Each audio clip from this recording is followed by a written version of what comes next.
Muraho neza nshuti bavandimwe, ndabasuhuje cyane, mbahaye ikaze kuri Hari 250 TV. Iki ni ikiganiro nabateguriye uyu munsi kandi ikiganiro gitoya, ikiganiro kiri buze kuduha umurongo mwiza ujyanye no kuticuza mu buzima bwacu bwa buri munsi.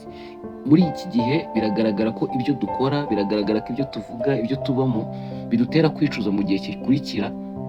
Nk'ubu ngubu nawe aho uri kwicara, aho wicaye utekereza, urimo urareba ukavuga ngo cya gihe iyo nza kuba ndi muri ibi, cya gihe iyo nza kuba ndi muri ibi, iyo ntaza kuba narakoze biriya, uyu munsi biba bimeze gutya na gutya na gutya.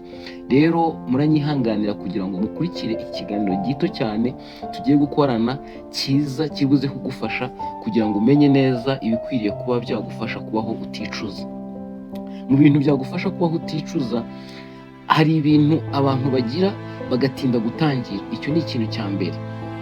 Gutinda gutangira, wenda watinze gutangira kwiga, watinze gutangira gucuruza, watinze gutangira gukora ikindi kintu, uvuga ngo ndindiriye igihe cyiza ni cyiza, ndindiriye yuko nzabona amafaranga naza, ndindiriye yuko nzabona ibi nibiza. Ntabwo byakunda uko utinda gutangira, nta cyiza kirimo. Reka dufate urugero muri business. Iyo ushaka gutangira business, ntabwo urindira ngo nzabanze ngere mu bihe byiza, nzanze mbona amafaranga menshi, aho gutangira gato gato kugeza igihe kizaba kigufashije ukagera ku bintu byawe. Rero iyo utinze gutangira, hari igihe kigera ukazishyura ngo naratinze pe, iyo nza gutangira kare byari bumfashe. Icya kabiri, hari ikintu twita gukoresha igihe cyawe nabi. Ikintu uzicuza mu buzima cya mbere ni uko uzajya wicuza ko watakaje igihe cyawe. Uyu munsi uri gukora iki? Uyu munsi iyo ugiye ku mbuga nkoranyambaga ukora iki? Ese urasikororinga? Ese urasoma ukumva ibiriho bikakugira umumaro? Ese uba wumva ushaka kureba ibiki? Igihe cyawe ni agaciro, igihe cyawe ni zahabu, igihe cyawe ni ubuzima. None rero witakaza igihe cyawe mu bintu bidafite gahunda, bidafite agaciro, bidafite icyo bigufasha. Nicyo kintu cya mbere kigomba kugufasha muri ubu buzima. Nutakaza igihe uzabyicuza pe. Fata umwanya wige, fata umwanya usome, fata umwanya ukora ibyo ushaka gukora, ariko ntutakaze igihe cyawe mu bidafite akamaro. Ese ureba aho ujya, uhajya kubera iki? Uhajya kubera ko habaye iki? Fata umwanya wawe utekereze neza. Ikindi kintu abantu bicuza cyane, nshaka kugira ngo twirinde, tuzongere turusheho kwirinda no mu gihe kizaza. Hari ukuntu abantu bagira uburakari bukabije. N'ababeshyi muri iyi si haba ibibazo bishobora gutuma uhora urakaye, bishobora gutuma uhora wakabije mu kurakara. Ariko uburakari bukabije ni ikintu kibi, ni ikintu gikomeye, ni ikintu cyakwangiriza. Kubera iki? Mu gihe cy'uburakari gikomeye, bamwe babura control bagakora ibintu bibi. Ugasanga nk'umuntu akubwiye nabi, ugahita umukubita nk'ikintu cyangwa ukamubwira ikintu kibi. Ejo wakicara wakitekerezaho ukabona ibintu wamubwiye ntabwo bijyanye. Inshuti yanjye ndagusabye kugira ngo niba ujya urakara bikabije, ujye ugabanya, kuko ahangaha mu kurakara bikabije niho ufatira imyanzuro itari iya ngombwa. Ntuzicuze umwanzuro wafashe kubera ko wari warakaye. Ndagusabye ntuzicuze. Uburakari bukabije ni bubi, kurakara ni byiza, bituma unitekerezaho ugafata umwanzuro. Ariko ufata umwanzuro nyuma y'uko umaze gutekereza neza, nyuma y'uko umaze gucururuka, wongere ubanze urebe neza.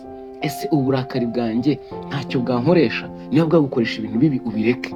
Utazicuza umwanzuro wafashe, utazicuza ibyo wakoze kubera ko wakoresheje uburakari bukabije. Reka mbabwire icya kane aricyo cya nyuma, ariko hari n'ibindi byinshi, ariko ibi ngibi byo nshaka ko ngiye mbabwiraho kugira ngo mubyumve.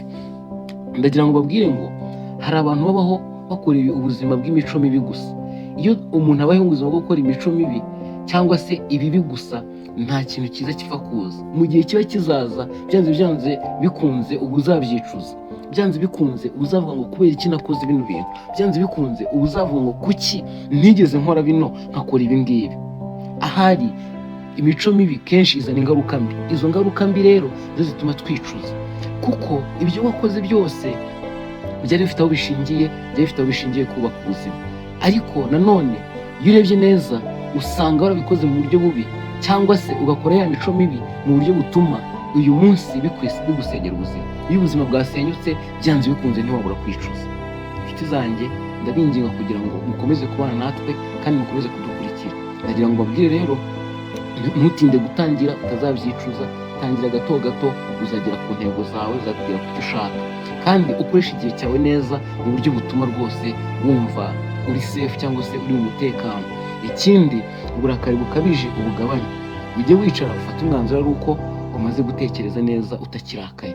ikindi va mu mico mibi, ukora ibintu bifite gahunda, bifite ibintu bifite agaciro, ukora ibintu bizima, ibintu biri mu murongo, ubundi uzarebe. Njye nashaka ko tuganira ibintu bine gusa muri iyi minota mikeya, ni iki nashakaga. Ubundi niba wumva ubikunze, kora share kuri bagenzi bawe, nabo bamenye ibyo bagomba gukora, bazirinde kwicuza mu gihe kizaza, nabo bamenye uko bagomba kwitwara muri iki gihe, ntibicwe n'uburakari, ntibicwe n'imico mibi, ntibakoreshe igihe cyabo nabi, n'ibindi bintu byinshi bitandukanye. Rero kandi ukore subscribe kuri YouTube channel yacu kugira ngo nawe ujye ubasha gukurikira ibiganiro byacu tukugezaho umunsi ku munsi. Ndabasezeye, ndabifuriza ibyiza, amahoro n'imigisha y'Imana be kuri mwebwe.